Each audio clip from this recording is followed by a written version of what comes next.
ছোট ভাইয়ের জন্য রাজুর ভালোবাসা দেখলে আনন্দের বুকটা ভরে যায় রেহানা। ঠিকই বলেছ, স্কুলের সময়টুকু ছাড়া রাজু আরিফকে সবসময় চোখে চোখে রাখে।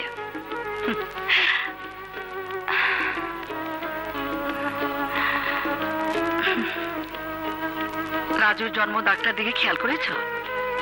হ্যাঁ শুনেছি, জন্মদাগ নিয়ে জন্মালে সন্তানের ভাগ্য খুব ভালো হয়। কাল কিন্তু রাজুর জন্মদিন, তুমি আমি আমরা দুজনেই ওদের প্রাণ ভরে দোয়া করব।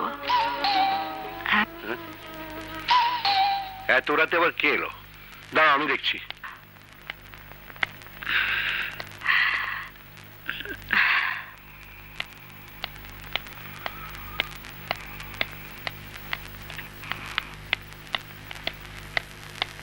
কি ব্যাপার আপনারা এত রাতে?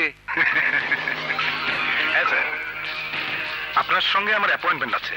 না, আপনার সঙ্গে আমার কোনো অ্যাপয়েন্টমেন্ট নেই, আপনি মিথ্যে বলছেন। হ্যাঁ, বড় বড় সত্যের জন্য অনেক সময় মিথ্যে কথা বলতে হয়।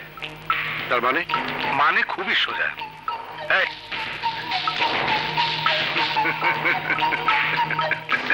পৃথিবীতে এর চাইতে বড় সত্য আর কি আছে বলুন? এগুলো রাখুন প্লিজ। Shut up! তোমার সাহস তো কম নয়। সাহসীর কি আছে? বিপদে পড়লে যা হয়।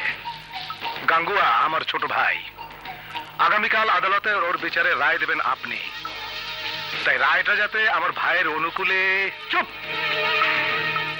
একজন কুখ্যাত মার্ডার কেসের আসামিকে বাঁচাবার জন্য ঘুষ দিতে এসছো?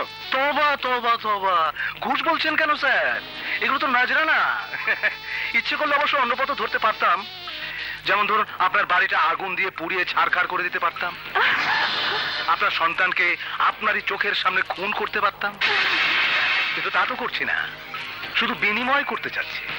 নিন ধরুন, সংকোচ করবেন না। আমার ভাই ছাড়া পেলে আরো অনেক নাজরানা। ইউ স্কাউন্ডার! মা, যা রাজু, ওপরে যা বাবা।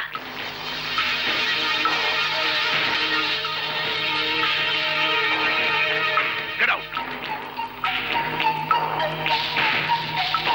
I say get out! Go! কত বড় সাহস, আমাকে ঘুষ দিতে এসছে। ওগো, আমার ভীষণ ভয় করছে, তুমি বরং থানায় একটা খবর দাও। তার দরকার হবে না। না, লোকটা কি সব আগুনের কথা বলে গেল? ওদের চরিত্রই এরকম। আমি জাজ, ন্যায় বিচার করতে গিয়ে এরকম অনেক পরিস্থিতির মোকাবেলা করতে হয়। জাগে চলো চলো চলো। মনে হচ্ছে ছোট সাহেবকে আর বাঁচানো গেল না। আপনি নিজের কানে রায় শুনুন।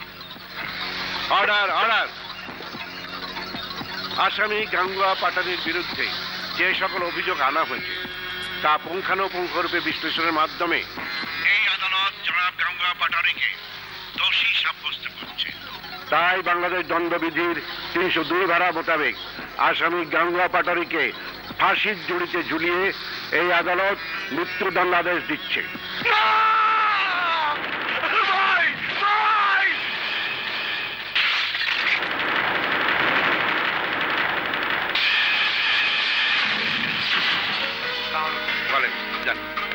ওয়ালাইকুম আসসালাম। আসসালামু আলাইকুম স্যার। ওয়ালাইকুম আসসালাম।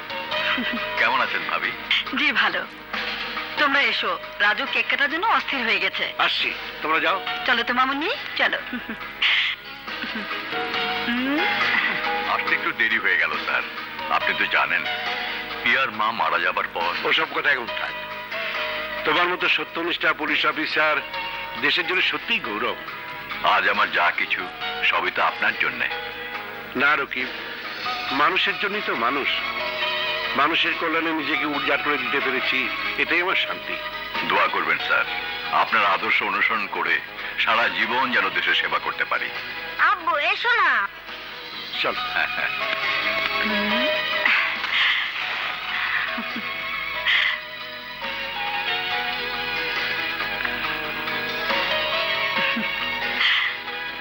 দাও ছুরি ধরো। এই সাবাস, ধরো। হ্যাঁ, কাটো কাটো কাটো। Happy birthday to you, happy birthday to you, happy birthday to you, happy birthday to you. নাও। তুমিও নাও। তুমিও নাও। এই নে নাও। আব্বু আম্মু তোমরা বলেছিলে আমার জন্মদিনে গান শোনাবে, কি হলো আব্বু? গাও না, গাও না আম্মু, গাও না আম্মু।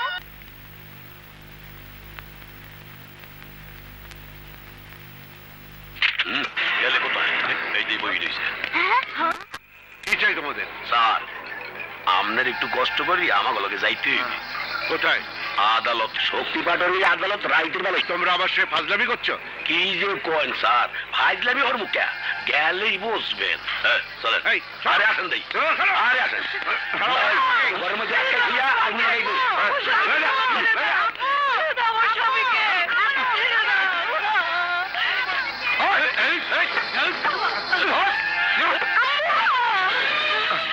দরজা খোলো, দরজা খোলো, দরজা খোলো, দরজা খোলো বলছি, দরজা খোলো।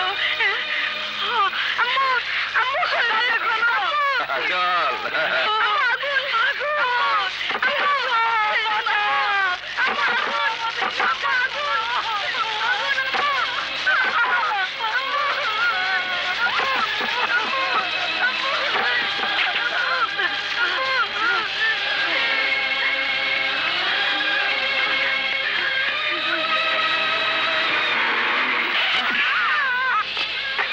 অর্ডার অর্ডার, আসামি হাজির।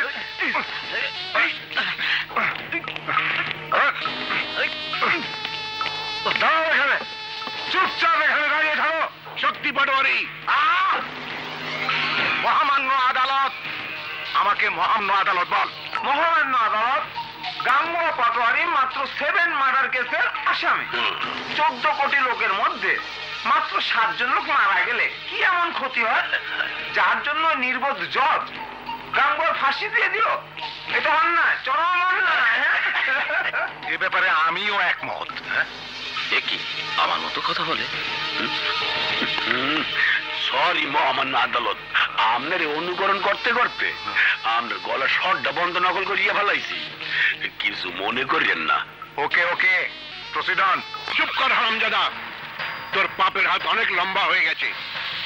পবিত্র আইন নিয়ে উপহাস করছিস, অনিবার্য।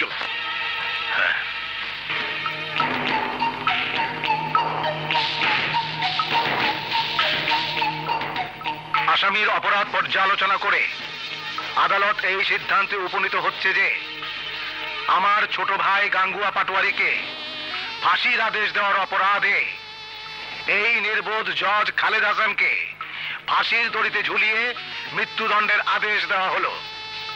একই সাথে আরো আদেশ দেওয়া হলো যে মৃত্যুর পর জজের ডেড বডি সেই আদালত প্রাঙ্গণে রাখা হোক যে আদালতে বসে এই নির্বোধ জজ আমার ভাইয়ের ফাঁসির আদেশ দিয়েছিল। শক্তি পাটোয়ারি, তুই আইনের বিরুদ্ধে চ্যালেঞ্জ করে মরণ খেলায় মেতেছিস, কিন্তু তুই জানিস না আইন কত ভয়ঙ্কর। বড়ই আফসোসের বিষয়, আপিলের সুযোগ নাই। তাই বলে তোর মতো শয়তান আদালতে আপিল করব না। আরে জীবন মৃত্যুর মালিক তো আল্লাহ।